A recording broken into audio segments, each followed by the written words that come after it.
Graffiti and high heels.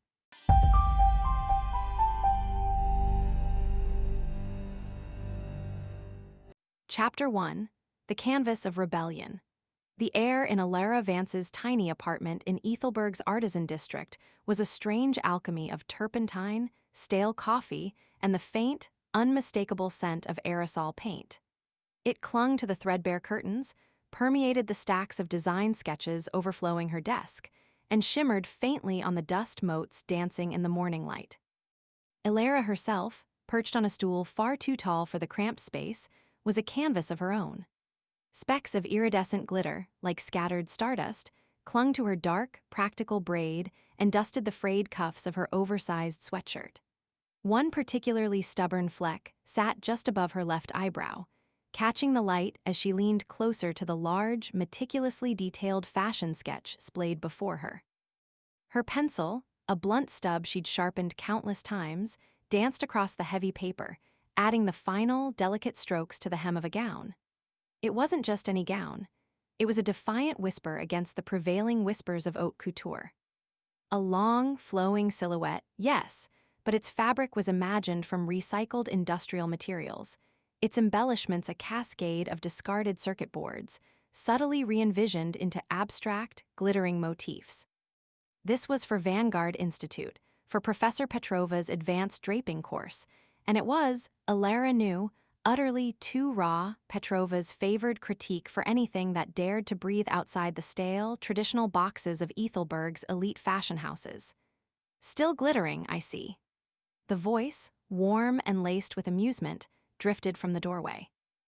Leo Thorne, her roommate and steadfast anchor in the often turbulent sea of her life, leaned against the doorframe, a mug of steaming black coffee in one hand and a half-eaten croissant in the other.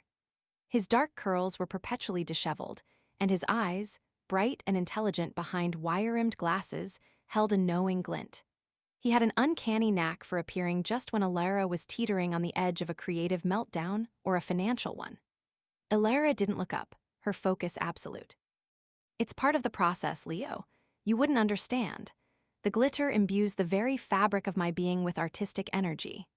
Or it just means you don't clean your spray nozzles properly," Leo countered, pushing off the doorframe and navigating the obstacle course of fabric swatches and discarded sketches to reach the battered, two-burner stove. "You know, there's a new deadline for those basic concept sketches for Professor Anya.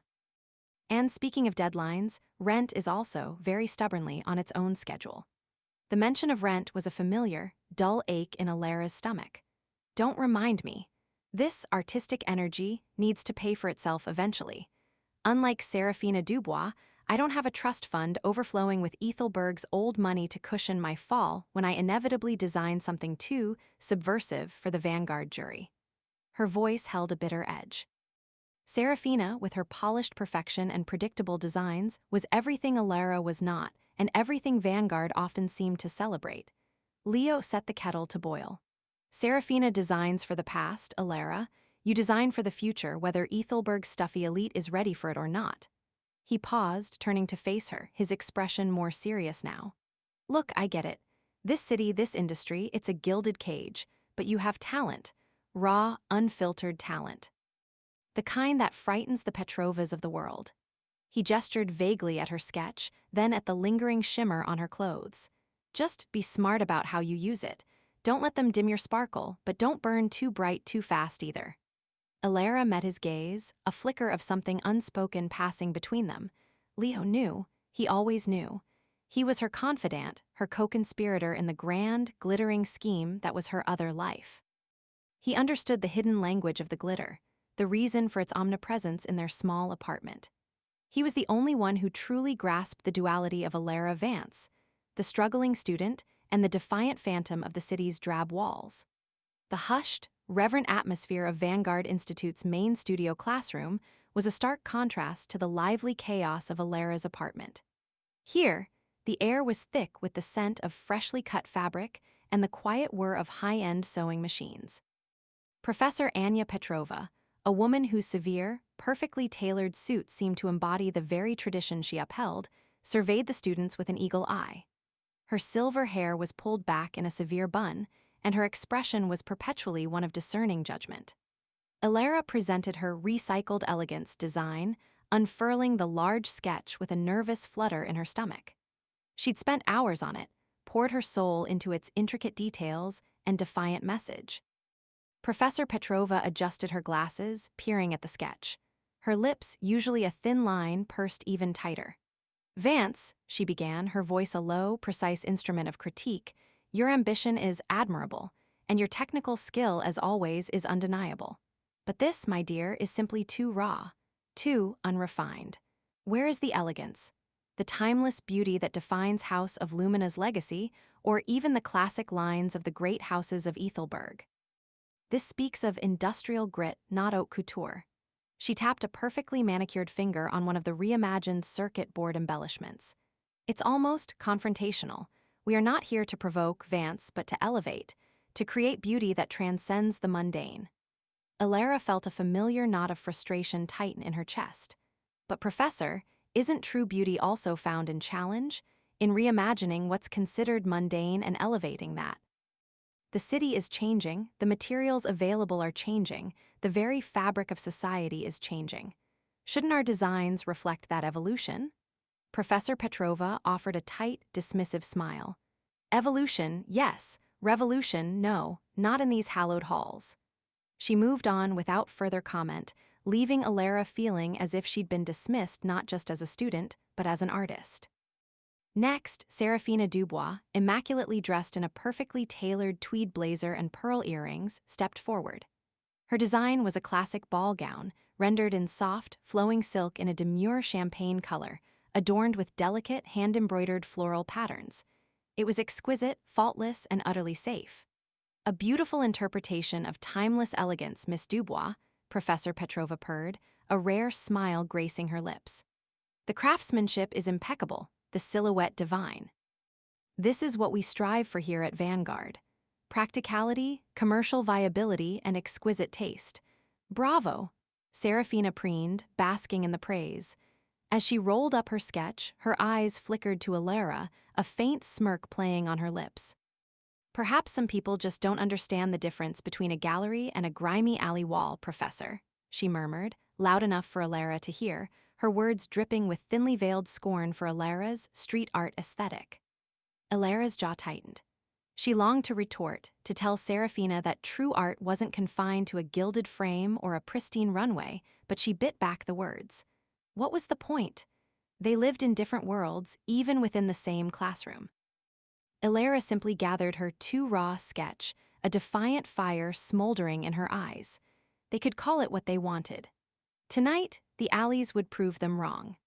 The drab canvas alleys, a sprawling network of forgotten thoroughfares and industrial zones in the older, neglected parts of Ethelberg, hummed with a different kind of energy as twilight bled into night. Here, the grand architectural splendor of the city's aristocrat quarter, with its towering stone buildings and ornate gargoyles, gave way to crumbling brickwork, rusted fire escapes, and walls streaked with grime and ancient graffiti.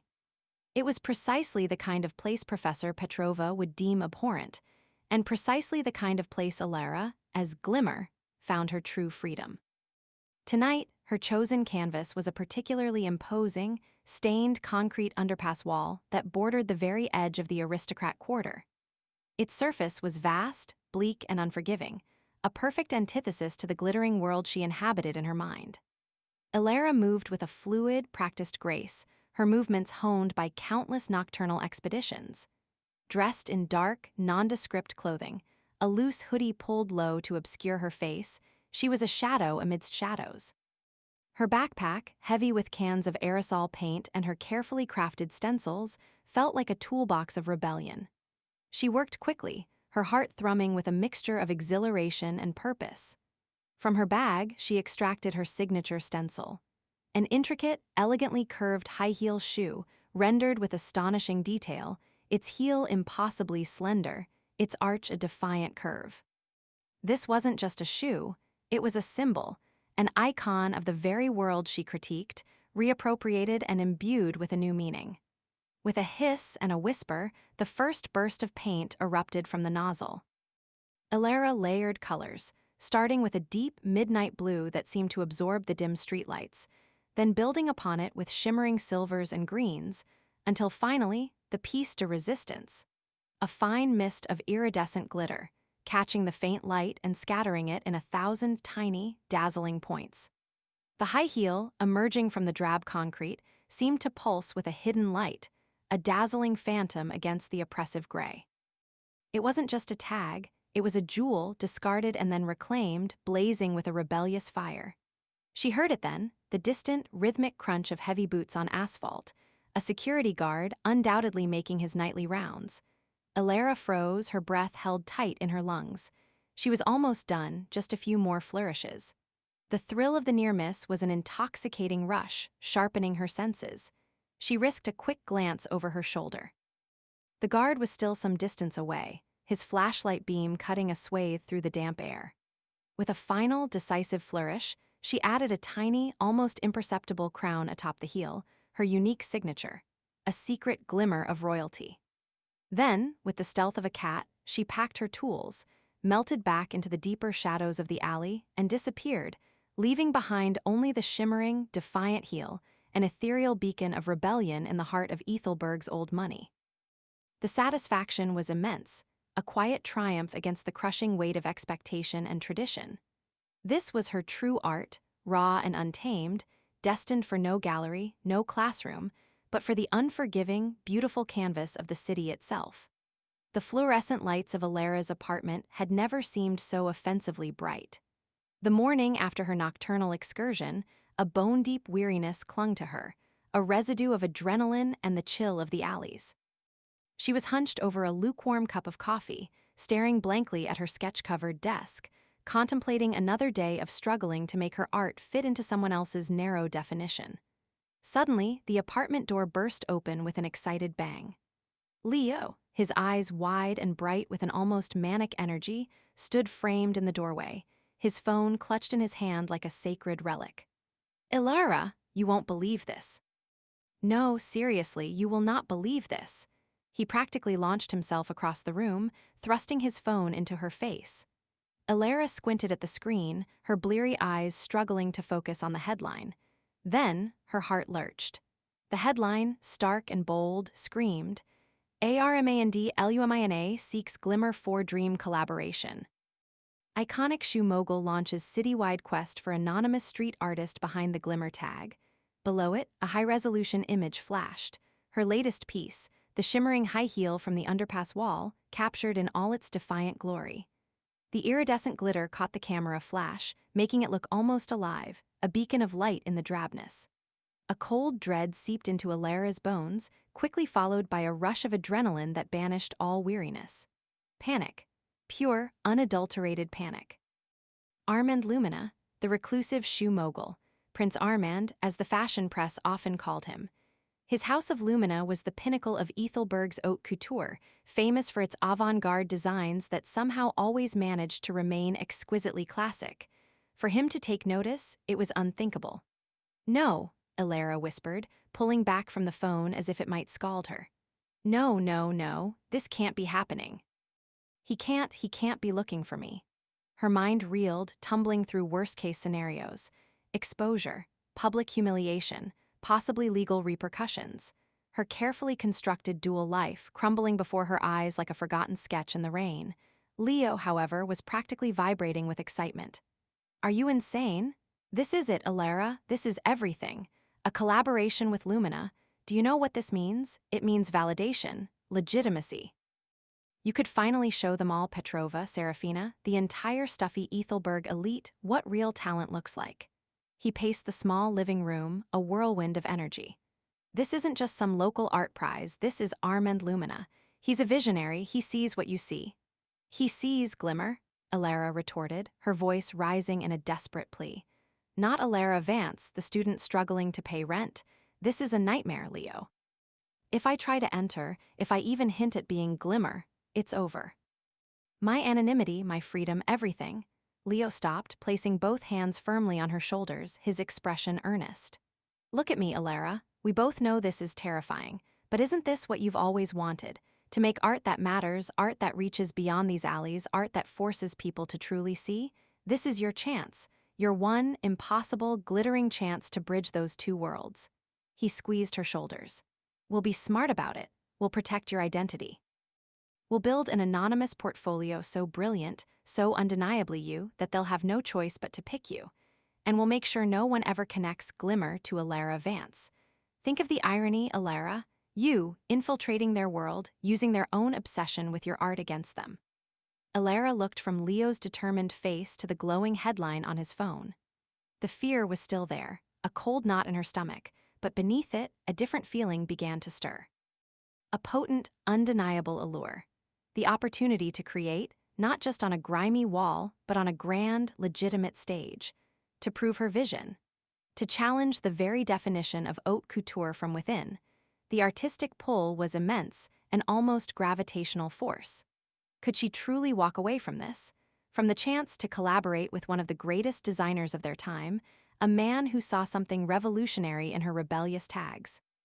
She closed her eyes, picturing the shining high heel on the underpass wall, then the bland elegance of Serafina's design, then the dismissive look on Professor Petrova's face. The internal conflict raged, a furious storm of fear versus aspiration. When she opened her eyes again, a new light, determined and fierce, had entered them. "Anonymous, you said?" she asked, her voice quiet but firm. "A portfolio that screams Glimmer, but whispers nothing of Elara Vance." The question hung in the air, a thrilling challenge, setting the stage for the audacious journey ahead. It was one thing to paint a rebellion on a hidden wall, another entirely to infiltrate Ethelberg's most exclusive circles without detection. Elara knew the coming days would be a meticulous dance of redactions and omissions, a paranoid pursuit of invisibility, each line and brushstroke scrutinized for any telltale sign of glimmer. Yet, the thrill of it was undeniable. To enter their opulent world, to walk among the very people she critiqued, to use her secret knowledge of the city's underbelly to craft something truly revolutionary, it would be a dangerous game. For if she drew too deeply from the wellspring of her hidden identity, the glittering facade of anonymity might shatter, revealing the rebellion beneath. Chapter 2. The Unveiling of the Masquerade. The thrilling challenge that had hung in the air yesterday morning solidified into a meticulous, nerve-wracking task. Elara, hunched over her drafting table in the paint-scented apartment, was already deep in the dance of redactions, surrounded by a sprawl of sketches, digital files, and half-formed ideas. Beside her, Leo Thorne, laptop aglow, was poised to begin the paranoid pursuit of invisibility, ready to strip away any telltale sign that Glimmer was also Elara Vance. Each brushstroke, every circuit board detail from her past work, felt like a potential thread leading straight to her secret, demanding careful scrutiny and calculated omission. "All right, let's look at this," Leo said, his fingers flying across the keyboard.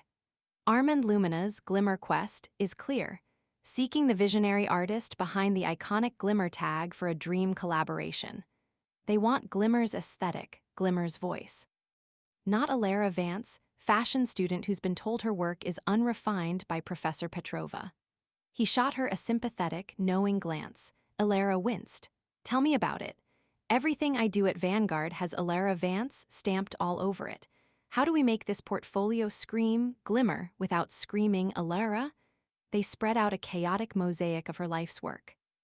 There were photographs of the drab canvas alleys, taken long before she dared to paint them, capturing their raw, neglected beauty, crumbling brick, rusted pipes. The way a sliver of sunlight could transform grime into grit. Then there were her Glimmer pieces, captured by Leo's drone or through hidden cameras, showcasing the evolution of the glittering high heel tag, its subtle variations in light and shadow. Interspersed were her personal sketches, abstract lines, deconstructed forms, the kind of conceptual art she rarely dared to show in class. Okay, so this, for example, Elara pointed to a digital rendering of her recycled elegance gown. "The circuit board embroidery, it's so me, but it's also so obviously my academic work. And Petrova's seen it. Serafina's seen it. No, that's out." Leo nodded, his brow furrowed in concentration. "Right. Anything that could be traced back to Vanguard, anything that's been publicly exhibited under your name gone. We focus on the spirit, the raw aesthetic, the rebellion. He clicked on a folder filled with high-resolution photos of industrial textures. These are gold. They speak to the glimmer world without giving away your hand. They spent the better part of 3 days in this meticulous dance of selection and rejection. Elara pulled out old sketchbooks from her earliest days, filled with wild, uninhibited designs she'd never dared to realize. There were intricate patterns inspired by cracked pavement, fabric concepts born from rusted metal, and shimmering embellishments that mimicked oil slicks on rainwater. Leo, meanwhile, was a digital ghost, scrubbing metadata from images, blurring backgrounds, and cropping out anything that might hint at a specific location or time. He transformed raw photos of her street art into high-concept digital collages, framing them as if they were installations in a hidden gallery. What about this one? Elara held up a charcoal sketch of a deconstructed stiletto, its heel morphing into a crumbling skyscraper. It's very Glimmer, but it's not a shoe design per se. Perfect, Leo said, leaning back, a triumphant glint in his eye. It shows your understanding of the motif, your conceptual depth, without giving away any specific academic project. This portfolio isn't about proving you can design a haute couture gown, Elara. It's about proving you are Glimmer, the artist. It's about showing them the mind behind the glitter. As they worked, a strange mix of exhilaration and paranoia simmered within Elara. Every pixel, every carefully chosen word in the accompanying artist statement, written by Leo, under Elara's strict guidance in a voice that was both bold and enigmatic, felt like a step deeper into a high-stakes masquerade. What if someone recognized a specific glint, a particular line? What if Lumina had a team of art forensics experts? The pressure was a cold knot in her stomach, but it was also a thrilling surge of adrenaline. This was it. Her art, untamed and unfiltered, was finally going to be judged on its own merit, not through the lens of academic expectation or social prejudice. Several days later, after the meticulously anonymized portfolio was submitted through a secure online portal Leo had built for her, a pristine white envelope arrived. It bore the elegant, silver-embossed crest of House of Lumina. Elara's hands trembled as she tore it open. Inside, a heavy cardstock invitation beckoned, an exclusive reception for the first round of finalists at the Onyx Spire, home of House of Lumina, in 1 week's time. Formal attire required. Her heart hammered against her ribs. "A gala?" she whispered, staring at the invitation as if it were a venomous spider. "Leo, I don't do galas. My wardrobe consists of paint-splattered jeans and slightly less paint-splattered hoodies." Leo, ever the pragmatist, scanned the invitation. "It's standard for these high-tier events. They want to see how you move in their world, how you present yourself. It's part of the test, probably." That evening, Elara stood before her paltry closet, a grimace on her face. A worn denim skirt, a faded band t-shirt, a practical but utterly uninspired black dress she'd bought for a mandatory Vanguard presentation months ago, none of it remotely suitable. She even considered digging out her old prom dress from high school, but the thought made her shudder. "This is impossible," she declared, throwing herself onto her bed. "I can't go. I'll stick out like a sore thumb. They'll know immediately I don't belong, that I'm some fraud trying to sneak into their gilded cages." The anxiety was a cold wave washing over her, threatening to drown her newly found audacious resolve. Leo sat beside her, his expression thoughtful. "Elara, your Glimmer. You transform the drab into the dazzling. You take discarded, overlooked things and make them beautiful. Why is this any different?" He gestured vaguely at her apartment, which, despite its small size, was a testament to her creativity, repurposed furniture, murals of abstract streetscapes on the walls, even the string lights made from old circuit boards. "Don't buy a dress. Make one, make it you. Make it Glimmer." His words struck a chord. Make it Glimmer. The seed of an idea began to sprout, small and hesitant at first, then blossoming with defiant energy. She sprang up, a renewed glint in her eyes. "You're right. I'm not going to pretend to be someone else. I'm going to bring Glimmer to them." She rummaged through her fabric scraps, through the bins of discarded materials she'd collected for her Vanguard projects. Shimmering foils from old packaging, iridescent threads pulled from industrial waste, a bolt of matte black fabric that felt substantial, like a shadow. For the next week, her apartment transformed into a whirlwind of creativity. The sewing machine hummed day and night. She drafted, cut, draped, and sewed, her fingers stained with paint, a focused intensity radiating from her. The result was stunning in its understated brilliance. Not a ball gown, but a sleek, floor-length column dress of matte black, its simplicity acting as a canvas. But it wasn't truly simple. Running along the seams, subtle, almost hidden, were delicate veins of metallic shimmer, created by meticulously hand-sewn, iridescent threads that caught the light like the sheen on wet city asphalt. The back featured an unexpected, sharp geometric cutout, edged with tiny, almost microscopic reflective beads, a subtle nod to the fractured light of her street art. It was elegant, undeniably, but it pulsed with an urban edge, a quiet rebellion. It was Elara Vance, reimagined through the lens of Glimmer. A week later, the evening of the gala arrived. The onyx spire loomed against the twilight sky, a monolithic testament to wealth and power. Its black glass facade shimmered, reflecting the city lights like a dark jewel. Inside, the grand foyer was a symphony of hushed conversations, clinking champagne flutes, and the rustle of haute couture. Chandeliers dripped light like frozen waterfalls, illuminating a crowd of Ethelberg's elite socialites, fashion journalists, rival designers, all impeccably dressed, their laughter light and effortless. Elara felt like an imposter, a shadow moving amongst diamonds. Her heart thudded against her ribs, a frantic drumbeat. She clutched the small, repurposed clutch she'd made, a nervous habit. The dress, which had felt so powerful in her apartment, now seemed almost too simple, too stark against the extravagant silks and elaborate jewels surrounding her. She tried to blend in, to become part of the background, but her eyes, honed by years of observing the city's hidden details, couldn't help but take it all in. The way a certain scarf draped, the subtle stitching on a man's lapel, the architectural lines of the room itself, every detail was a potential source of inspiration, a texture, a form. She was Glimmer, the observer, even here. As she moved through the throng, attempting to find a quiet corner, a sharp, familiar voice cut through the hum. Well, well, if it isn't Elara Vance. Decided to grace us with your unique interpretation of evening wear? Elara turned to find Seraphina Dubois, resplendent in a sapphire blue gown that shimmered with what looked like actual sapphires. Her perfectly coiffed hair and immaculate makeup seemed to glow. A tight, condescending smile played on her lips.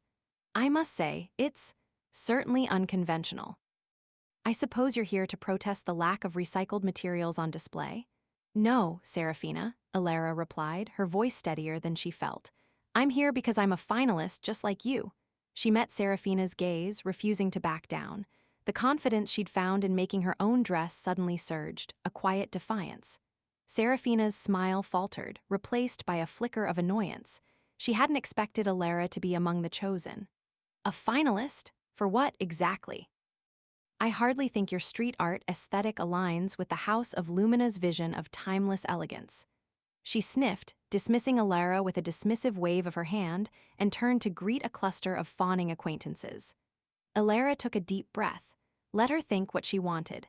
Elara wasn't here for Seraphina's approval. She was here for Glimmer. Just then, a hush fell over the room, and a ripple of anticipation spread through the crowd. All eyes turned towards a raised dais at the far end of the foyer. A figure emerged from the shadows, bathed in a soft spotlight. It was Armand Lumina. He was taller than she'd imagined, his presence commanding yet surprisingly understated. His dark suit was impeccably tailored, and his silver hair was slicked back, giving him an almost regal air. But it was his eyes that held her. They were a piercing, intelligent gray, scanning the room with a focused intensity that missed nothing. He moved with a quiet power, a man who built empires not with bluster, but with precision. As he began to speak, his voice a rich, resonant baritone, Elara found herself caught in his gaze for a brief, fleeting moment. He was addressing the room, but his eyes seemed to pause, just for an instant, on her. It wasn't an overt look of recognition, but something deeper, a discerning glance that seemed to take in her quiet confidence, the subtle rebellion in her attire, the way she stood slightly apart from the glittering throng. There was a subtle spark, a flicker of something that suggested he saw beyond the superficial. It was gone in an instant, but Elara felt it, a small shiver of recognition. He spoke of his vision for House of Lumina, of innovation and heritage, and then, with a flourish, he invited all the finalists, including Elara, to follow him to the Grand Lumina Gallery, where the first challenge would be unveiled. The gallery was a breathtaking space, all soaring ceilings and polished marble, lined with exquisite examples of Lumina's most iconic footwear designs, each displayed like a sculpture. The finalists, perhaps a dozen in total, gathered before a large, veiled podium. Serafina was already positioning herself front and center, preening. Elara stood towards the back, observing, absorbing. Armand Lumina, now standing before the podium, surveyed the hopeful faces. "Welcome, artists. You are here because your work, submitted anonymously, resonated with the spirit of creativity and innovation that defines House of Lumina. We embark now on the first phase of this extraordinary journey." He paused for dramatic effect, his gaze sweeping over the assembled talent. "For your first challenge, I ask you to delve into the very soul of the city. I want you to design an accessory line that captures the spirit of Ethelberg." A murmur rippled through the finalists. Some looked thoughtful, some confused, Serafina looked calculating. But Elara's mind, in that instant, didn't go to the grand architectural marvels or the opulent boutiques of the aristocrat quarter. No, her thoughts plunged into the hidden depths of the city she knew intimately. The forgotten alleyways where light fractured through grime, the whispers of history in crumbling stone, the resilience of street art blooming on drab walls. The metallic glint of a discarded bottle cap, the unexpected beauty of a weed pushing through pavement, the shimmering distortion of rainwater on concrete. These were the things that came to mind. The air still hummed with the thrill of Armand's challenge, a terrifying revelation that twisted the blade of Elara's fear while simultaneously sharpening the edge of her ambition. This wasn't just a design brief. It was a direct summons to the very heart of her double life, demanding she distill the raw, authentic pulse of Ethelberg's forgotten corners, the same alleys she, as Glimmer, had breathed life into, and translate them into high fashion. Her secret identity, the very thing she feared exposing, was suddenly her greatest, most unexpected asset.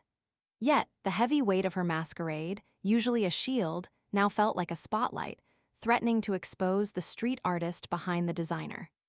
Success would mean her dream within grasp, yet every brushstroke, every carefully chosen material, risked a reveal too catastrophic to contemplate. As the city lights shimmered outside the grand hall, casting long shadows across her burgeoning hope, Elara knew the coming days would not merely test her artistic vision, but the very seams of her secret identity, pulling tighter and tighter until something had to give. Chapter 3: Threads of Deception.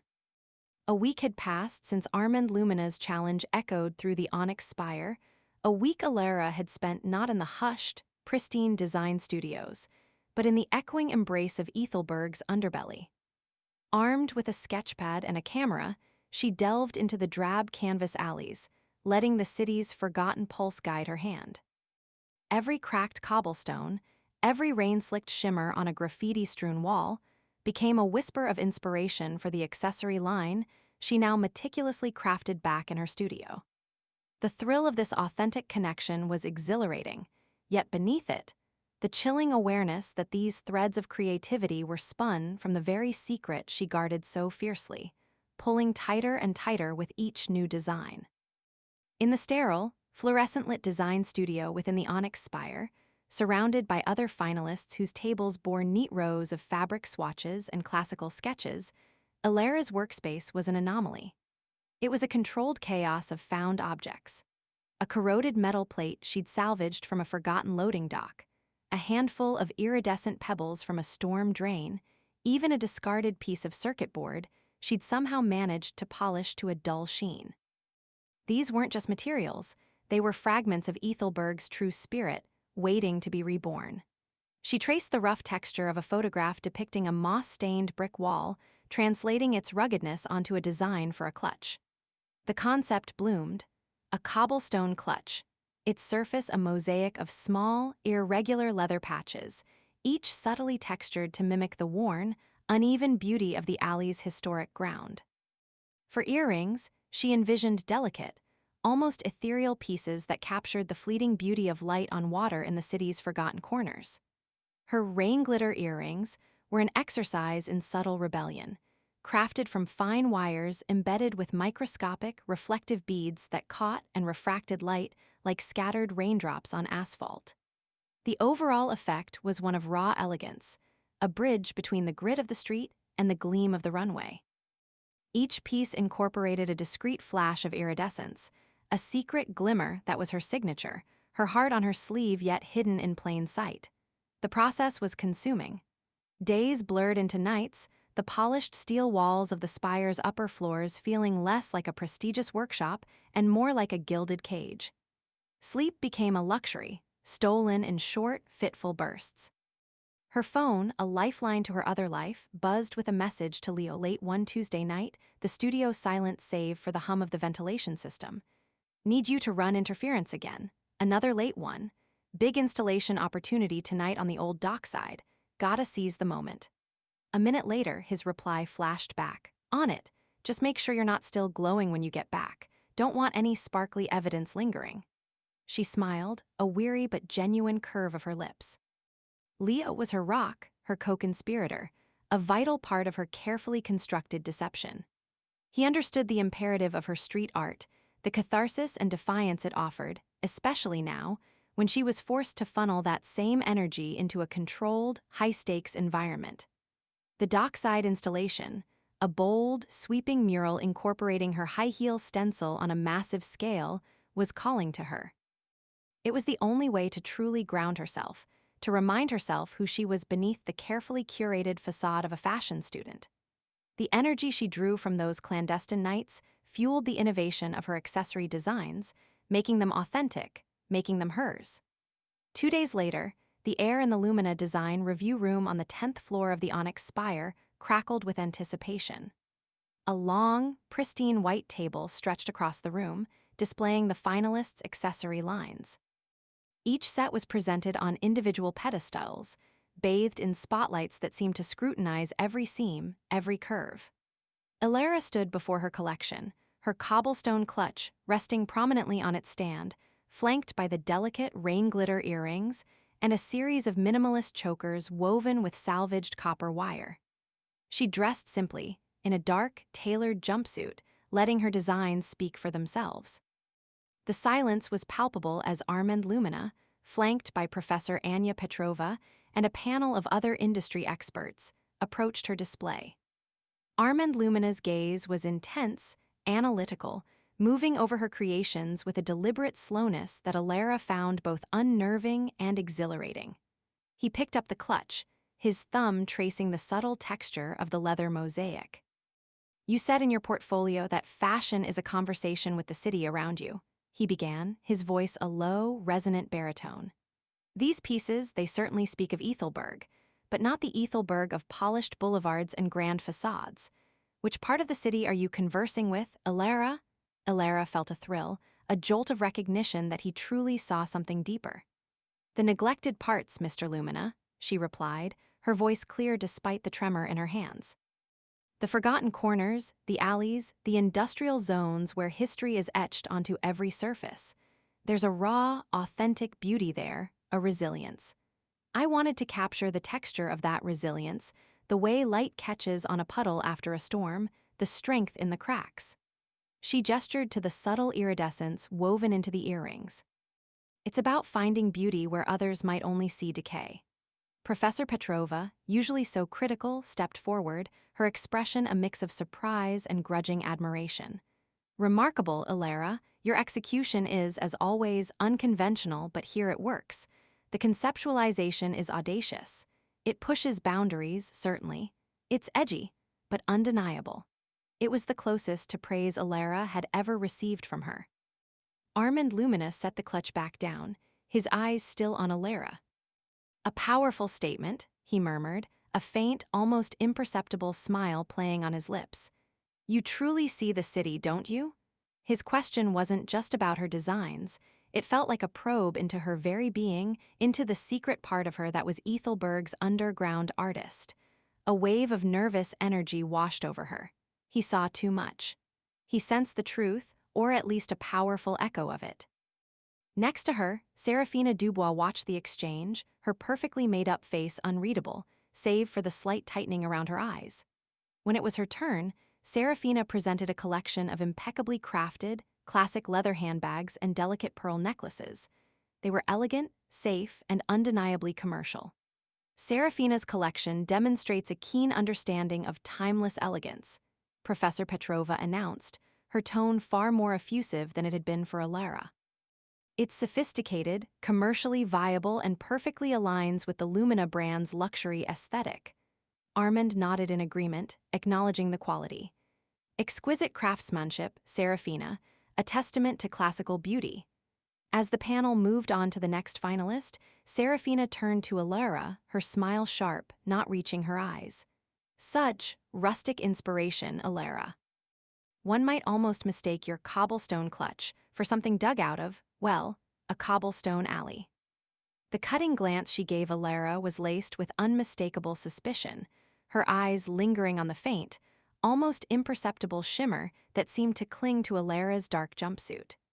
The day wore on, blending into the early evening as finalists returned to their studios to begin refining their designs based on feedback.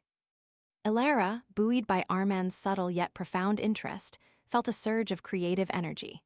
She wanted to push her designs further, incorporating even more of the city's unseen narrative. But as she shuffled through her portfolio, looking for the initial sketches of a proposed circuit board cuff, a crucial page was missing. She rifled through her bag, checked her desk drawers, then finally, her eye caught on a stack of Serafina's neatly organized concept boards on the adjacent table. No, it couldn't be. She quickly dismissed the thought. It was probably just misplaced among her own scattered notes. The stress of the competition, she told herself, was making her paranoid. Later, as she stepped out for a much-needed coffee, she overheard a hushed conversation from a few tables away. It was Serafina, speaking in a low, conspiratorial tone to another finalist. Always working at odd hours, Serafina was saying, a subtle note of judgment in her voice. Comes in late, leaves early, or sometimes just stays through the night. One wonders where she finds her inspiration or even her materials at such unconventional times. Elara felt a prickle of unease. Serafina wasn't just observing, she was subtly sowing seeds of doubt, implying unprofessionalism or, worse, some kind of illicit activity. Back at her desk, Elara plunged back into her work, determined to ignore the whispers. She was sketching a new iteration of her rain glitter earrings, focusing on making the iridescent flecks even more pronounced. Serafina approached her table, ostensibly to borrow a particular shade of gray marker. "Excuse me, Elara," Serafina said, her voice sugary sweet. She leaned in, her hand brushing innocently against Elara's bag, which lay open on the desk. As she pulled her hand away, her eyes narrowed slightly. "Oh, what's this?" she asked, her finger delicately picking up a tiny, almost invisible speck of iridescent glitter from Elara's black fabric bag strap. She held it up between her thumb and forefinger, examining it with a feigned curiosity that Elara immediately recognized as predatory. "Quite unusual," Serafina mused, her gaze shifting from the glitter to Elara's face. "It has that unique, almost impossible to replicate quality. So distinct, yet so familiar. It reminds me of some of those rather garish street tags that have been appearing around the city. The Glimmer Tags, I believe they call them." Her voice was soft, but the implication was a thunderclap in Elara's ears. Elara's heart hammered against her ribs. This was it. The moment she had dreaded. But a lifetime of quick thinking in shadowy alleys, of narrowly escaping security patrols, kicked in. She forced a nonchalant shrug, her expression as bland as she could make it. "Oh, that old thing?" Elara said, feigning a dismissive wave of her hand. "It's a new experimental pigment I've been trying out for my accessories. A very niche supplier, incredibly difficult to get hold of. It's meant to mimic the natural iridescence you find in certain minerals. Pretty unique, right?" She even managed a small, convincing smile, her eyes meeting Serafina's with an almost challenging directness. "Still working out the kinks, though." "It sheds a bit." Serafina's eyes, still sharp, lingered for another moment, clearly unconvinced, but Elara had given her an explanation, however thin, that was difficult to openly dispute without further evidence. Serafina's smile tightened into a brittle line. "Indeed," she said, dropping the glitter and walking away, leaving Elara's nerves jangling like loose change. The threat was no longer theoretical. Serafina was actively looking, actively trying to piece together the threads. The following afternoon, needing a specific, ultrafine shimmering spray paint for a new facet of her evolving designs, a paint that could replicate the elusive, almost ethereal quality of moonlight on a rain-soaked alley, Elara found herself drawn to the Velvet Vault. It was a place she'd only heard whispers of, nestled in a rarely visited, ancient part of the artisan district, a labyrinthine shop that allegedly stocked materials no other supplier in Ethelberg dared to carry. The scent of dust, aged parchment, and something indefinably earthy greeted her as she pushed open the heavy, velvet-draped door. Inside, the shop was a treasure trove of the arcane and the artistic. Shelves crammed with obscure pigments, shimmering threads, peculiar tools, and even stranger artifacts. Behind a counter piled high with forgotten trinkets sat an elderly woman, her face a roadmap of wrinkles, her eyes startlingly bright and discerning behind thick, ornate spectacles. This had to be Madame Delphine. She had an aura about her, a quiet wisdom that seemed to fill the room. "Searching for something particular, dearie?" Madame Delphine asked, her voice raspy like dry leaves, yet oddly comforting. Elara, feeling an inexplicable sense of trust in this strange, ethereal place, described the shimmering quality she sought, the specific, almost fugitive gleam of Ethelberg's hidden beauty. Madame Delphine listened, her head cocked, a faint, knowing smile playing on her lips. She reached under the counter, retrieving a small, unmarked canister. It was a deep, midnight blue, utterly unidentifiable, yet Elara felt an instinctive pull towards it. "This," Madame Delphine said, placing it gently on the counter, "is a blend of stardust and the whispers of old stone. It holds the memory of every raindrop that ever fell on Ethelberg, every glimmer of light in the darkest alley." Her eyes, full of ancient light, met Elara's. "True art finds its own way, dearie. Sometimes the most beautiful paths are found in the forgotten cracks. Do not fear the darkness from which your light emerges." Elara carried her secret like a shimmering burden, a weight that pressed heavier with each passing day. The chilling certainty that Serafina's suspicions were indeed narrowing the gap between the acclaimed fashion student and the elusive street artist had turned the Lumina competition into a terrifying dance on the edge of exposure. Every new step was a risk, every glitter-kissed thread a potential clue, especially if the next challenge dared to veer into Glimmer's forgotten territory. As Ethelberg held its breath for the upcoming announcement, Elara felt the walls closing in. The theme would either be her salvation or her undoing, a desperate creative bind that threatened to push her artistic identity and her very being to a breaking point. For Elara, the true pressure was only just beginning, a crucible of exhaustion and ingenuity where authenticity and dangerous deception would inevitably collide. Chapter 4. The Pressure Point. A week had passed in a blur of frantic design, and now the moment Elara had dreaded, yet desperately awaited, was upon them. In her onyx spire studio, the large screen flickered to life, revealing Armand Lumina at the podium as Leo's anxious face appeared on her tablet beside her. The words, when they finally came, struck Elara like a physical blow. "The theme for your next ready-to-wear collection is Ethelberg's Hidden Gems." A chilling certainty settled in. It was Glimmer. This wasn't merely a challenge, it was a terrifying demand to wear her secret on her sleeve, pushing her already taut nerves to their absolute pressure point. The video feed of Lumina's pronouncement clicked off, leaving the sleek, minimalist studio feeling suddenly suffocating. Elara ran a hand through her hair, already feeling the familiar thrum of an impending migraine. On the tablet, Leo's face was a pixelated beacon of concern. "Hidden gems," Leo repeated, a low whistle escaping him. He might as well have said, "Design a collection based on Elara Vance's clandestine activities." Elara managed a strained laugh that quickly dissolved into a sigh. "I know, it's perfect and perfectly terrifying. How can I possibly design something that screams Glimmer without actually screaming it? Every street corner, every neglected monument, every glimmering tag in the drab canvas alleys, It's all hidden gems to me. But I can't put my signature heel on a cufflink, Leo. I can't just slap glittered circuit boards on a jacket, not openly. She paced the small studio, the polished concrete floor cool beneath her worn boots. Petrova will pick it apart. Serafina will find a way to twist it. They're already suspicious. The glitter, the late nights, the unrefined aesthetic. This challenge is designed to expose me. Or, Leo's voice was calm, cutting through her spiraling anxiety, it's designed to bring out the real you. And the real Glimmer isn't just a high-heel stencil, Elara. It's the spirit of defiance, the beauty in overlooked places, the shimmer in the dark. It's the feeling of Ethelberg's underbelly, not just the literal representation. He leaned closer to his camera, his expression earnest. Don't think of it as a trap, think of it as an invitation. A dangerous one, yes, but an invitation nonetheless.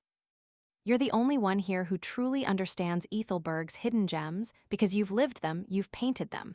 Use textures, materials, cuts, unexpected flashes of light. Translate the emotion of Glimmer, not the explicit imagery. You've been doing it with your accessories, this is just the next scale up. Elara stopped pacing, looking at his face on the screen. His words, as always, were a grounding force. Subtle rebellion, she murmured, testing the phrase. A whisper, not a shout. Exactly, Leo affirmed. We'll work on the mock-ups. I'll make sure they're pristine, hyper-realistic, so the vision comes across without you having to explain away every little detail. And you focus on channeling that raw, untamed inspiration into something wearable, something beautiful. Just be careful, Elara. Serafina's definitely sniffing around. The warning was a cold splash of reality, but it also spurred Elara. This wasn't just about proving herself to Armand. It was about outsmarting the elite who wanted to see her fail, and especially the rival who wanted to expose her. She had to weave her secret into the very fabric of the collection, making it undeniable yet untraceable. The days that followed blurred into a relentless cycle of exhaustion and fleeting bursts of creative euphoria. Elara existed in a state of perpetual overdrive, fueled by lukewarm coffee and the gnawing fear of failure. Her studio became a battlefield of discarded designs, fabric swatches streaked with graphite, and inevitably a fine dusting of iridescent pigment. She'd start with a clear vision, a jacket inspired by the crumbling brickwork of an old industrial building. It seems subtly reinforced with reclaimed metal, a faint shimmer catching the light. Then, doubt would creep in. Was it too obvious? Was the reclaimed aesthetic too close to her unrefined roots? She sketched furiously, her fingers aching, her eyes burning. The ready-to-wear collection demanded versatility, wearability, and a cohesive narrative. Elara pored over maps of Ethelberg, marking forgotten plazas, hidden stairwells, and the very alleyways she frequented. Each element, from the cut of a blazer to the drape of a skirt, was meant to evoke the city's undercurrents, the resilience of its forgotten corners, the unexpected beauty found in decay. A pair of trousers might feature a subtle, almost topographical pattern reminiscent of the city's complex underground tunnels. A dress might have a hemline that mimicked the jagged edges of a broken pane of glass, yet still flowed with elegant grace. Leo was her phantom limb, an invisible extension of her creative process. He transformed her rough sketches and fabric experiments into stunning digital mock-ups, adding intricate details that she couldn't yet realize physically. He ensured every seam, every texture, every hidden gem was rendered with breathtaking precision, presenting a polished vision for the judges.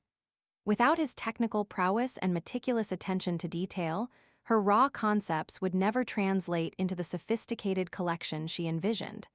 But the pressure was relentless. Her sleep schedule evaporated, replaced by catnaps on the studio couch. Dark circles became permanent fixtures under her eyes, and her usually nimble fingers often fumbled with needles and thread. The weight of Lumina's expectations, the silent judgment of Petrova, and the overt antagonism of Serafina pressed down on her. It was during these late nights that Glimmer offered a perverse, necessary escape. When the lines of inspiration blurred, when the stress became a physical ache in her chest, Elara would slip out. Leo, ever vigilant, would cover her tracks, making sure her studio light was off, leaving a note on the door about early morning errands. She would pull on her darkest clothes, grab her trusted bag of sprays, and vanish into the labyrinth of the drab canvas alleys. The cool, damp air was a balm against her fevered skin.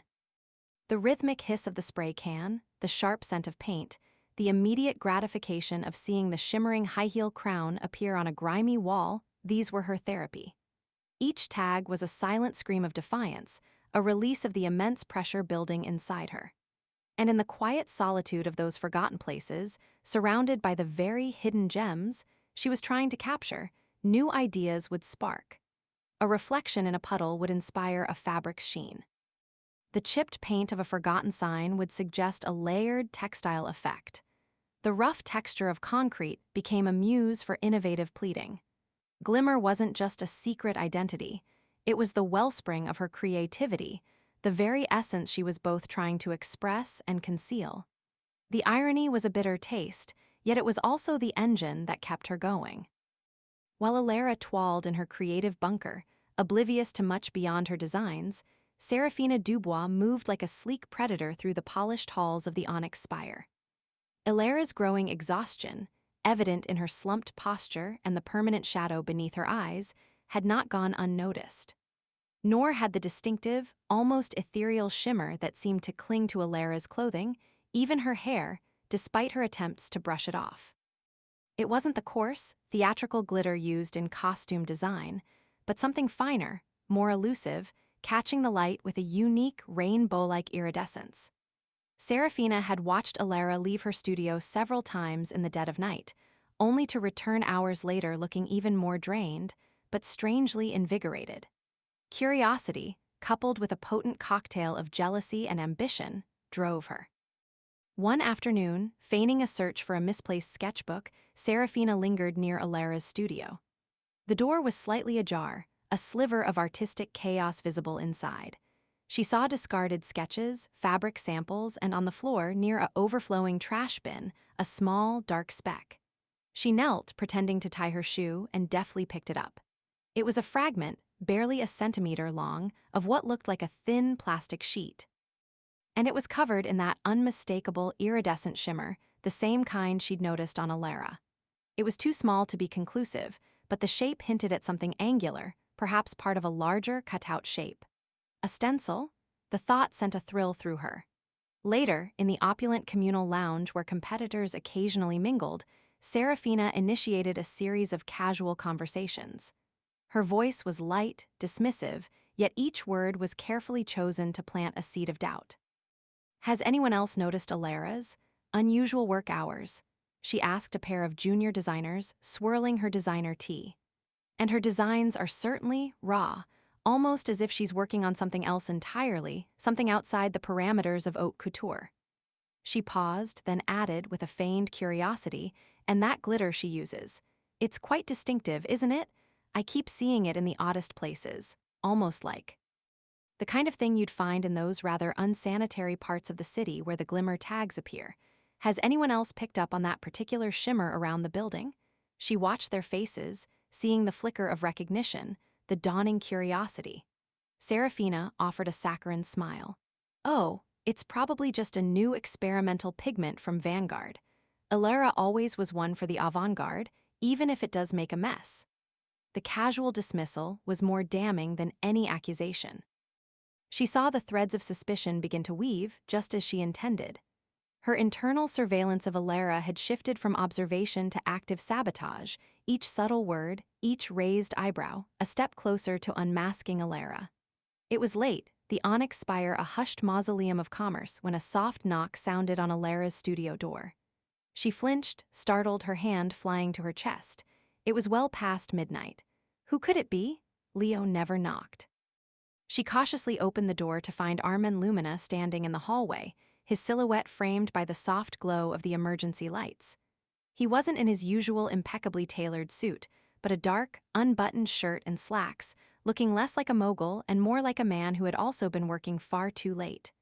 His silver hair caught the dim light, and his gaze, though piercing, held an unexpected softness. "Ms. Vance," he said, his voice a low rumble. "Still at it, I see." Elara's heart pounded. She hadn't expected to be caught in such a state. Her studio was a disaster, strewn with fabric, coffee cups, and discarded sketches. She herself was a mess, her hair escaping its messy bun, smudges of charcoal on her cheek. "Mr. Lumina," she stammered, scrambling to compose herself. Yes. Just trying to finalize some concepts." He stepped inside, not invading her space but observing it, and her, with an almost clinical detachment that somehow still felt profoundly personal. His eyes swept over her design wall, lingering on a sketch of a coat whose lining peeked out, patterned with an abstract, shimmering design reminiscent of fractured light on an urban canal. "Ethelberg's hidden gems," he murmured, his gaze returning to her. "A challenging theme. It demands authenticity, doesn't it? To find beauty where others see only decay." Elara nodded, suddenly feeling the full weight of her exhaustion. "It does. It requires looking beyond the surface." He walked closer to a mannequin draped with a partially constructed dress, its matte fabric subtly interwoven with iridescent threads that caught the faint light. He ran a finger lightly over the material, a ghost of a smile touching his lips. "This is surprising. Unconventional, yet undeniably elegant." He paused, then looked directly at her, his eyes deep and knowing. "You look utterly depleted, Ms. Vance. Is this quest truly worth such sacrifice?" Elara was taken aback by his unexpected concern. "It is," she said, her voice softer than she intended. "It's everything." Armand's gaze held hers. "I understand that feeling, more than you know." He sighed, a rare, vulnerable sound. "When I first started Lumina, I was besieged by expectations. My family, the industry, the critics. They wanted me to be a certain kind of designer, to create a certain kind of shoe. Classic, opulent, safe, but my vision, it was always broader, more audacious. I wanted to capture the pulse of the city, not just its gilded cage." He walked to the window, looking out at the glittering cityscape, which seemed to stretch endlessly below. "There were times I felt like I was betraying myself, compromising my own artistic truth just to fit into the mold they'd set for me. The pressure to conform, to be what others expected, can be crushing. It takes immense courage to resist that, to hold onto your authentic voice, especially when that voice is distinct, or even perhaps when it speaks from the shadows." Elara stared at him, her breath catching in her throat. His words resonated with her so deeply it was almost painful. It was as if he saw straight through her carefully constructed facade, not just to the struggling student, but to the clandestine artist. He understood the dilemma, the pressure to conform, the fight to maintain authenticity. The vulnerability in his voice was disarming, forging an unexpected, profound connection. For a dizzying moment, the words hovered on her tongue. "I am Glimmer. I know exactly what you mean. This is my authentic voice, and it speaks from the shadows. I paint the very hidden gems you speak of." She yearned to confess, to lay bare the truth and find solace in his understanding. His empathy was a warm, inviting current pulling her in. But then, the chilling certainty returned, pushing back the impulse. Serafina's suspicions, Petrova's critical eye, the fragile anonymity she clung to. The risk. It was too great. The words caught in her throat, a tight knot of fear and desperation. She couldn't sacrifice everything, not now, not when she was so close. The glass slipper was still just out of reach, and if she revealed her secret, it might shatter before she could even try it on.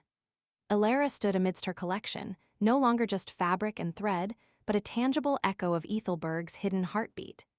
Each piece, vibrant and daring, was a silent testament to the very truth she guarded, a truth now shimmering on the cusp of discovery. The quiet of the studio, where secrets could breathe, would soon give way to the blinding lights of the Grand Lumina Gallery, where every stitch, every shadow would be mercilessly scrutinized. Sleep would offer no sanctuary from the morning that loomed, for with the dawn came the day of the show, the moment her art would speak for itself. But Serafina Dubois, a predator of a different kind, had already laid her traps, patiently waiting for the spotlight to expose more than just a designer. The stage was set, not merely for a fashion show, but for a reckoning. Soon, the shimmering veil Elara had so carefully woven around herself would be torn, and the fragile glass slipper of her hidden life would shatter for all of Ethelberg to see. Chapter 5. The Glass Slipper Breaks. The dawn, which had offered no sanctuary, had now bled into the pulsating chaos of the Grand Lumina Gallery, its cavernous halls already buzzing with the hushed anticipation of Ethelberg's elite. Backstage, the air thrummed with a nervous energy that mirrored the frantic beating of Elara's heart, a stark contrast to the quiet studio, where her dangerous collection had been painstakingly birthed. Beside her, Leo, ever the steady anchor, checked the final drape of a shimmering gown on a waiting model, his presence a comforting counterpoint to the dread coiling in her gut. Soon, the blinding lights would demand her art to speak, and with it, the truth she had so desperately tried to keep veiled. The stage was set, not just for a show, but for the shattering.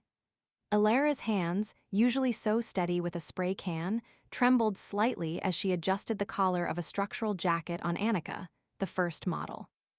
It was a piece forged from repurposed industrial mesh, softened by a lining of recycled silk, and subtly embedded with tiny, almost imperceptible iridescent threads that would catch the runway lights like fractured rain on a grimy street. The collection, her Ethelberg, Hidden Gems, was a defiant whisper, a love letter to the overlooked beauty of the city and a daring homage to Glimmer.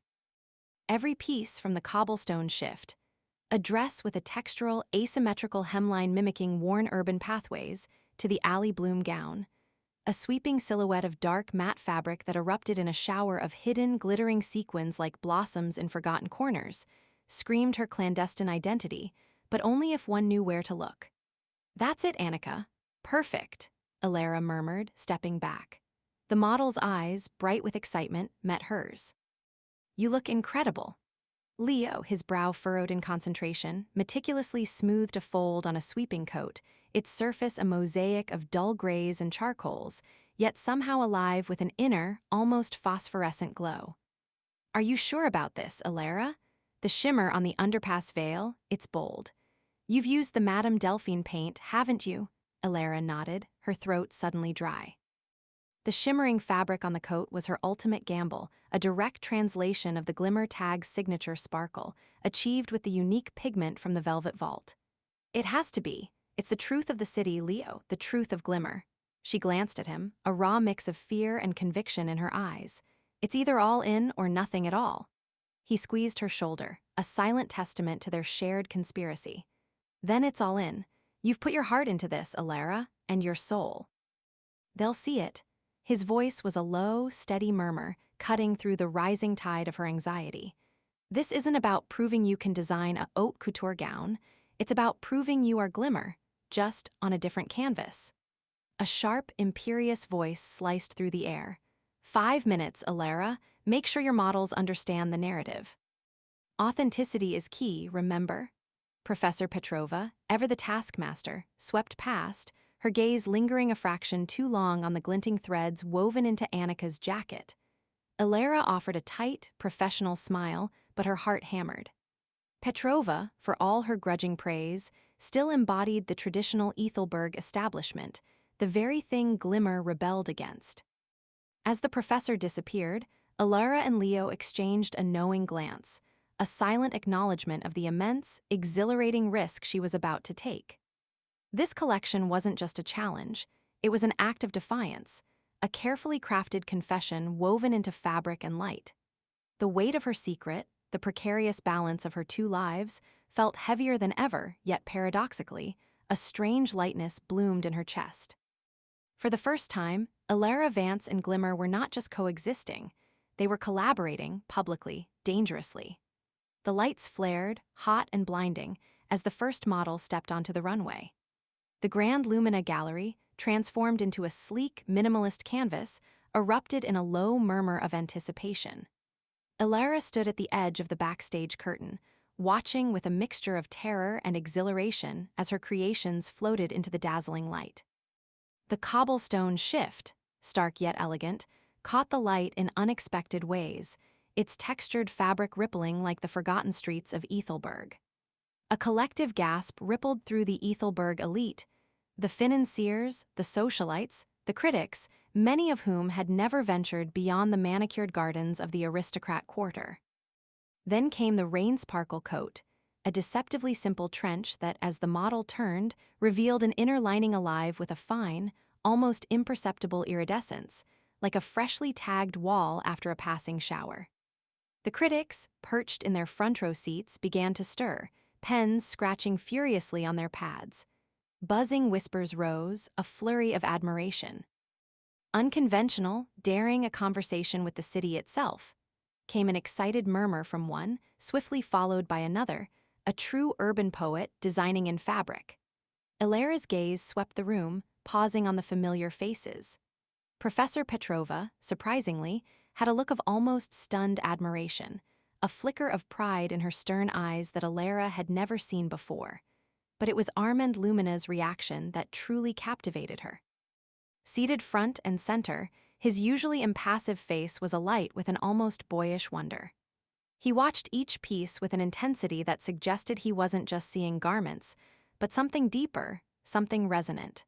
When the underpass veil, the coat with the explicit shimmer, flowed down the runway, he leaned forward, a slow, knowing smile spreading across his face. His eyes, dark and discerning, met Elara's across the distance, a look of profound admiration passing between them, an unspoken acknowledgement of the hidden story woven into every thread. But then, her gaze drifted to Serafina Dubois. Serafina sat stiffly, her face a mask of thinly veiled contempt, though it cracked slightly with a flash of undisguised envy. She was watching Elara, not the models, a dangerous gleam in her eyes. Elara felt a cold dread trickle down her spine.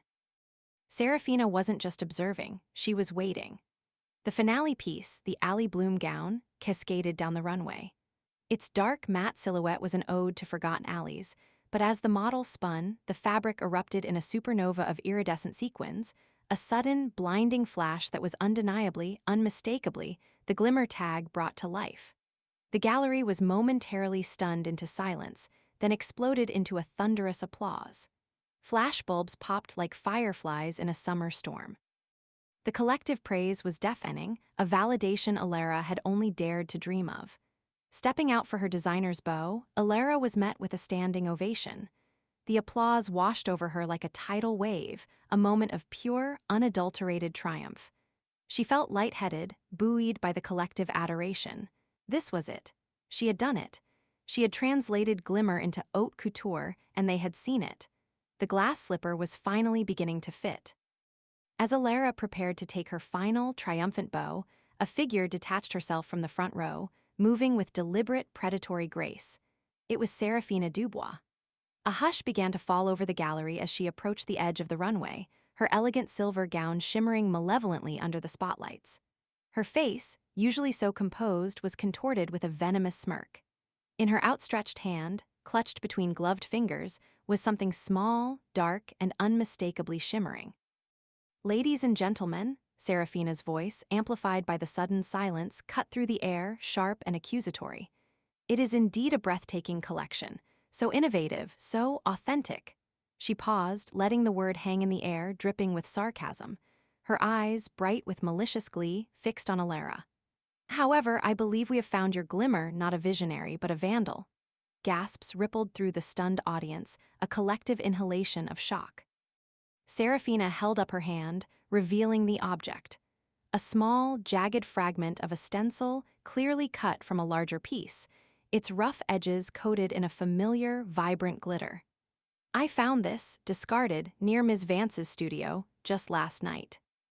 And as you can see, the iridescent pigment matches precisely the experimental glitter she used on her last accessory collection, which she then, quite conveniently, translated into this entire line."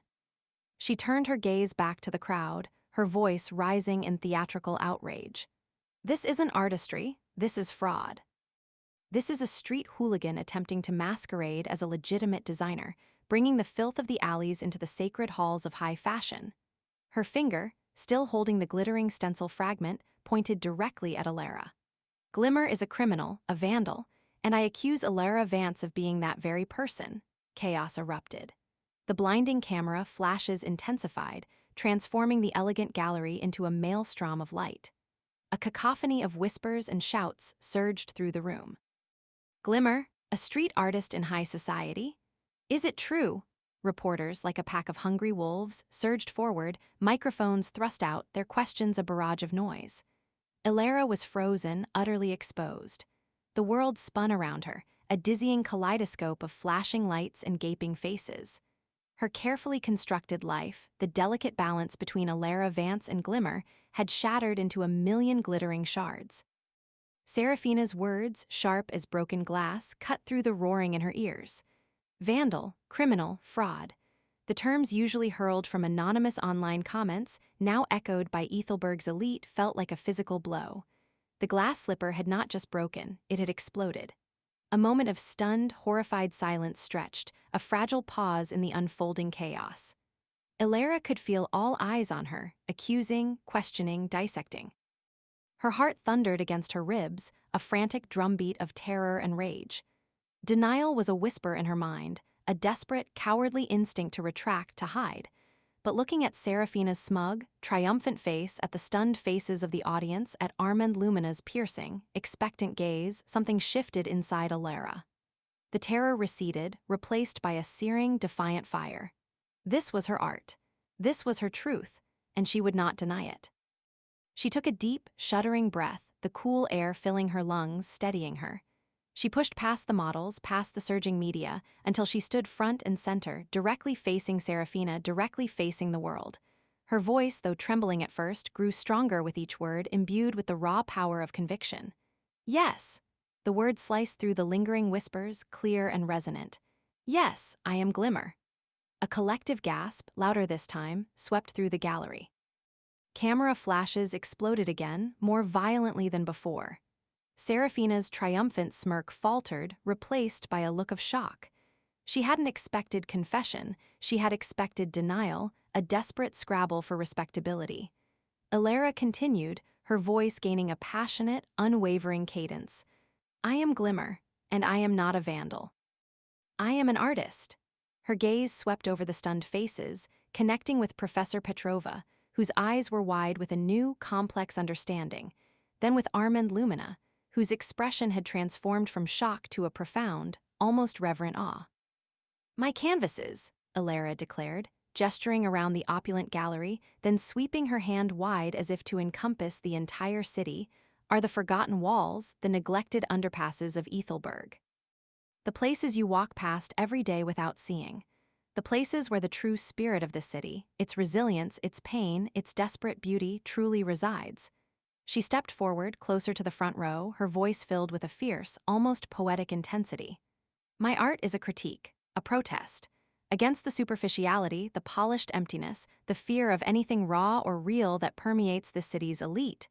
Her eyes narrowed, briefly locking with Seraphina's. You call it vandalism. I call it holding a mirror up to a world that prefers to look away. I paint in light, in glitter, because even in the darkest, grimiest corners, there is beauty, there is defiance, there is glimmer.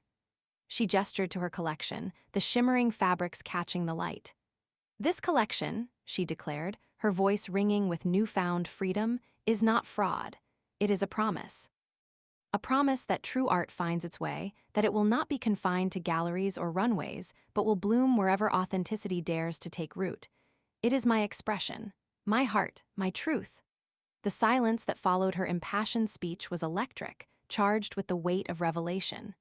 The media, though still clicking frantically, seemed momentarily stunned into quiet. Seraphina, for the first time, looked utterly defeated, her accusation backfiring spectacularly. Then Armand Lumina stepped forward. He moved with a quiet authority that commanded immediate attention, cutting through the lingering tension. His eyes, dark pools of contemplation, bore into Elara's, assessing understanding. He did not look angry nor disappointed. He looked intrigued and profoundly moved. Elara Vance, he said, his voice deep and calm, resonating through the gallery. You claim to be Glimmer. You claim that this public art of yours is a critique, a voice for the unseen. You speak of authenticity, of truth blossoming in unlikely places. He paused, then a faint smile, almost imperceptible, touched his lips. A compelling narrative, certainly, but in a city of illusions, words are easy. Proof is harder. He glanced around the vast, pristine white walls of the Grand Lumina Gallery. If you are truly Glimmer, he challenged, his gaze returning to Elara, intense and direct, then show us. Make this pristine wall glimmer. The collective breath of the audience caught. This was it, the ultimate test. A defiant sparkle entered Elara's eyes. She met Armand's gaze, a knowing, shared understanding passing between them. He wasn't trying to expose her, he was giving her the stage she deserved. The glass slipper wasn't broken, it was transformed, reforged in fire. With a fluid, practiced movement, born of countless clandestine nights, Elara reached into a hidden, deep pocket seamlessly integrated into the matte black fabric of her elegant gala dress. Her fingers closed around a familiar, cool cylinder. She pulled out a small, unassuming glitter spray can, its nozzle glinting under the spotlights. A ripple of murmurs, then stunned silence.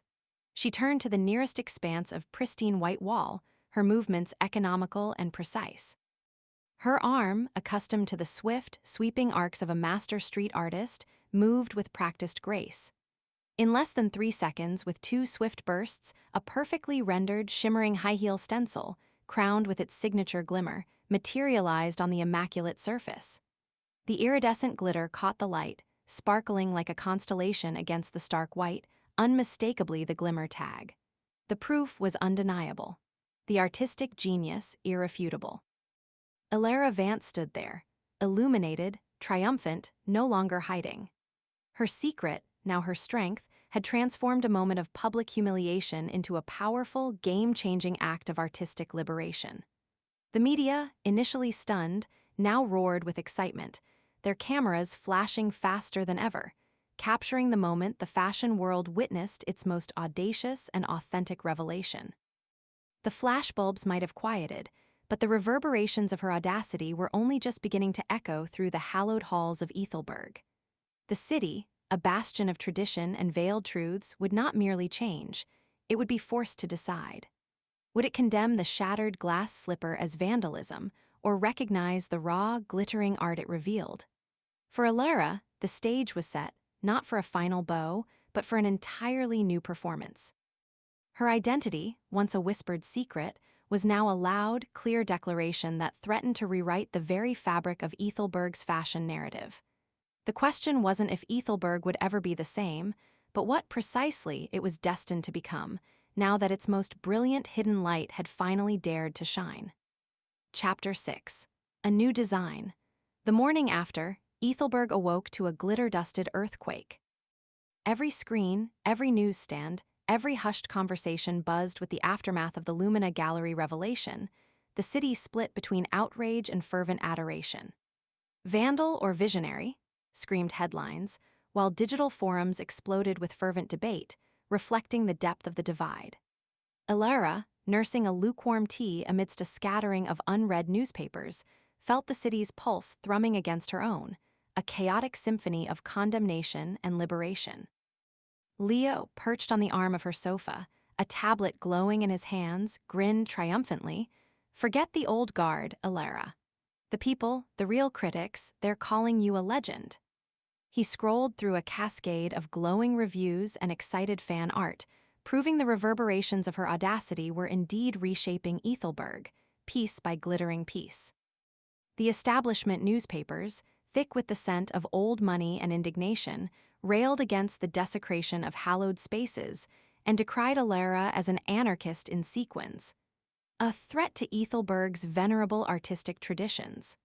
Professor Petrova, quoted in the Aristocrat Gazette, offered a stiff-lipped, no comment, though the underlying disapproval was palpable. Yet across the digital sphere, on vibrant art blogs and youth-driven news sites, Elara Vance, now unmasked as Glimmer, was hailed as a revolutionary. She painted truth onto the canvas of our apathy, one popular art critic gushed. Young artists posted their own glitter-infused tributes, and Glimmer Rising trended. The city, usually so staid in its artistic pronouncements, was having a very public, very loud identity crisis. "It's exhilarating, isn't it?" Leo mused, his eyes bright. "To have them finally see you, all of you." Elara nodded, a strange mix of exhaustion and euphoria bubbling within her. "It's deafening," she admitted, gesturing to the stack of newspapers, then to the tablet. "But it's also a relief. No more hiding." The terror of exposure had evaporated, replaced by the bracing clarity of her own voice, amplified by the city's roar. She still felt overwhelmed, the sheer scale of the reaction almost too much to process, but beneath it all was a profound sense of vindication. She had risked everything, and in that moment, for the first time, Ethelberg was truly looking at her, not just at the Glimmer Tag, but at Elara Vance, the artist. Days later, the buzz had condensed into a potent hum. The city was still talking, but now, the conversation had a new focus: the highly anticipated announcement from House of Lumina. Elara received a summons, not to the usual design studios, but to Armand Lumina's private office on the topmost floor of the Onyx Spire. It was a space designed for quiet power, where the city spread out below them like a glittering map, and the air hummed with hushed potential. Armand Lumina stood before a vast window, his silhouette stark against the Ethelberg skyline. He turned as Elara entered, a faint, almost imperceptible smile gracing his lips. Leo, having dropped her off at the elevator bank, had given her a thumbs up and a wink that still warmed her. "Elara," Armand began, his voice calm, cutting through the lingering anxieties that had followed her up the spire. "The city is animated, precisely as I anticipated it might be." Elara braced herself, unsure if he was about to chastise her for the ensuing chaos or commend her for her boldness. "Sir, he raised a hand, stopping her. "There is nothing to explain. I saw your heart in your art from the beginning. Your first collection spoke of the city's neglected beauty, your second of its hidden resilience. And yesterday, you simply made manifest what I already knew, that the spirit of Glimmer was not merely inspiration for your work, but the very essence of the artist herself." His gaze was steady, discerning, devoid of judgment. "Some, perhaps, see vandalism. I see pure, unadulterated vision. Art that refuses to be confined." A wave of relief, so profound it almost buckled her knees, washed over Elara. He understood. He truly understood. "This is not merely about the competition prize, Elara," Armand continued, stepping closer. "That was merely the canvas for a larger discovery. I am not simply offering you a collaboration. I am offering you a position of significant creative leadership within House of Lumina." He paused, letting the words hang in the air, heavy with possibility. "I want you to be the creative director of a new, progressive fashion line. We will call it Lumina Street. Its mandate will be to bridge the supposed chasm between haute couture and street art, to legitimize the grit and genius of the urban landscape within the realm of high fashion." Elara's breath hitched. Creative director. Not an assistant, not a junior designer, but a director. A leadership role that gave her the power to shape an entire aesthetic. It was beyond anything she had dared to dream, a brazen acknowledgement of her true identity, not despite it, but because of it. "My vision," Armand elaborated, "is to create collections that speak the authentic language of Ethelberg. Its whispers, its shouts, its hidden beauty, its rebellious spirit. Your voice, Glimmer's voice, is precisely what is needed to make that happen. We will not just design clothes, we will tell stories. We will transform perception." Elara felt a surge of pride so potent it pushed back the lingering exhaustion of the past weeks. This was it, the validation, the opportunity to reshape the very industry that had once tried to silence her. "Mr. Lumina," she said, her voice clear and strong, "I accept." A genuine smile finally broke through Armand's usual reserve, softening the sharp angles of his face. He extended a hand, and Elara met his grip firmly. "Welcome aboard, Elara. Let's make Ethelberg glimmer properly." Just then, the office door creaked open slightly, and Leo's face, bright with unconcealed excitement, peeked around the corner. He threw his arms up in a silent cheer, then quickly ducked back out, leaving Elara to a shared, knowing smile with Armand. The future had just arrived, sparkling and bold. The subsequent weeks melted into a whirlwind of creativity. Elara's new studio within the Onyx Spire was a revelation. Not a battlefield, but a spacious, light-filled sanctuary humming with possibility. Fabric swatches draped over mannequins, design sketches papered the walls, and the scent of expensive textiles mingled with the faint, comforting aroma of spray paint. Her ideas, once conceived in clandestine alleyways and translated onto small canvases, now blossomed on a grander scale, empowered by the resources of House of Lumina. She worked tirelessly, yet it didn't feel like the grueling labor of her student days. This was collaborative, inspiring. Her team, a diverse group of young, open-minded designers and seasoned atelier artisans, embraced her glimmer aesthetic with enthusiasm. textures reminiscent of weathered concrete, cuts that evoked architectural angles, and of course, the signature shimmer of iridescent thread and subtle beadwork found their way into every piece. Elara infused the essence of glimmer, the defiance, the beauty found in overlooked places, the quiet rebellion into every stitch, every silhouette of the Lumina Street line. Armand Lumina was more than a patron, he was a true partner. They spent hours in deep conversation, sketching side by side, debating fabric choices, their creative visions aligning with uncanny precision. He possessed a profound understanding of her artistic philosophy, often completing her sentences, anticipating her design choices. There was an unspoken current between them, a shared passion that transcended professional respect, hinting at something deeper and more personal. His initial reclusiveness had melted away, revealing a man as driven by artistic integrity as she was, but with the wisdom of years spent at the pinnacle of the fashion world. He pushed her to articulate her vision, to scale her art, but never to compromise its raw authenticity. While Elara soared, Serafina Dubois plummeted. News of Elara's appointment at Lumina spread like wildfire, amplifying Serafina's public denouncement of Glimmer from a calculated professional attack to a desperate, petty outburst. Industry events, once graced by Serafina's polished presence, now conspicuously lacked her name on the guest list. Commissions dried up. Rumors of failed pitches and an inability to adapt to the new Ethelberg aesthetic circulated. One afternoon, while reviewing design layouts in a common area of the spire, Elara saw Serafina through a glass partition, packing up her modest studio space. Her movements were stiff, her face devoid of its usual carefully constructed poise. She was alone, methodically folding swatches and rolling up posters, her once pristine desk now starkly bare. The silence around her, a stark contrast to the vibrant hum of Elara's own studio, spoke volumes of her irrelevance. She was fading, not with a dramatic exit, but with the quiet, crushing defeat of irrelevance. Elara felt no triumph, only a quiet understanding. Serafina had tried to destroy her with a secret, but Elara had built something new from the wreckage, and in doing so, had left Serafina behind, a relic of an old world unable to adapt to the new design. Months later, the Grand Lumina Gallery hummed with an entirely different energy. It was no longer a bastion of tradition, but a vibrant testament to transformation.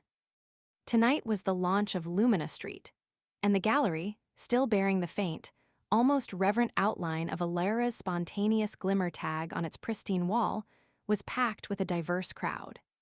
Established critics mingled with enthusiastic young artists, seasoned fashionistas chatted with street-style mavens, and even some of the old guard, curious and perhaps a little chastened, were present. The lights dimmed, and the first model stepped onto the runway, adorned in a piece that perfectly encapsulated the collection's ethos. A tailored blazer with subtle reflective piping, worn over a shimmering, asymmetrical skirt constructed from unexpected materials that caught the light like broken glass in a sun-drenched alley. The Ethelberg cobblestone boots, with their textured heels and flashes of embedded glitter, grounded each look. There were gowns that seemed woven from twilight and urban grit, and accessories that mirrored the elegant decay of the city's underpasses, all rendered with a luxurious refinement that only House of Lumina could achieve. The collection was met with thunderous applause, a roar of approval that echoed through the vast space. It was audacious, beautiful, and profoundly Ethelberg. When Elara stepped onto the stage for her speech, the applause intensified, transforming into a standing ovation.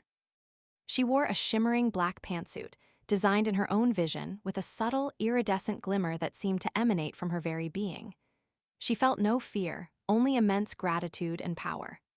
For too long, Elara began, her voice clear and resonant, Ethelberg has looked at its art and at itself with a divided gaze. We have celebrated grand monuments while dismissing the desperate beauty found in our forgotten corners. We have admired haute couture while overlooking the raw, vibrant creativity of our streets. She paused, her gaze sweeping over the audience, meeting Professor Petrova's eyes in the front row. The professor offered a small, proud nod. My art as Glimmer was born from a need to bridge that divide, to remind us that beauty, like light, can emerge from the darkest, most unexpected places. It was a critique, yes, but also a celebration. And tonight, with Lumina Street, we prove that true art knows no boundaries, no fixed canvas. That the power of creation is to transform, to make accessible, to find common ground between the alley and the atelier. Armand Lumina stepped forward, placing a hand gently on her back, a gesture of profound support and quiet affection. Elara finished, her voice soaring. This is not just a new collection. It is a new design for Ethelberg, a design for a city that finally embraces all of itself. A design for a future where art is for everyone, everywhere. Let us make it glimmer together. The ovation was deafening, a testament to her journey and the powerful future she represented. Armand stood proudly by her side, his gaze unwavering on her, a silent declaration of their shared triumph and the unspoken bond that had formed between them. Days later, the city was ablaze with praise for Lumina Street, a collection that had redefined Ethelberg's aesthetic. But for Elara, the true victory wasn't just the acclaim. It was the freedom to create. One twilight evening, she stood in a one-strab alley, no longer clandestine, but openly. Her hands, still speckled with fine glitter, moved confidently as she sketched. This wasn't an illicit tag. It was the preliminary outline for a new, collaborative mural project, commissioned by the city itself, designed to bring vibrancy to forgotten public spaces. The high-heel stencil, once a mark of rebellion, was now a symbol of renewal, integrated into a larger, more complex design. A few meters away, the door of the velvet vault creaked open. Madame Delphine emerged, a knowing smile on her lips, her eyes, ancient and wise, twinkling as she watched Elara work. The old woman lifted a hand in a silent, approving salute. Elara smiled back, her heart full. Her apartment might be tidier, her finances stable, but the essence of Glimmer remained. She was no longer just a fashion student or just a street artist. She was both, seamlessly, powerfully, a visionary shaping Ethelberg, piece by glittering piece, one new design at a time. The glass slipper fit, after all, and it shimmered with the resilience of a city transformed and a woman liberated. If you enjoyed this audiobook, a like and subscription to Soundscape Books would mean a lot.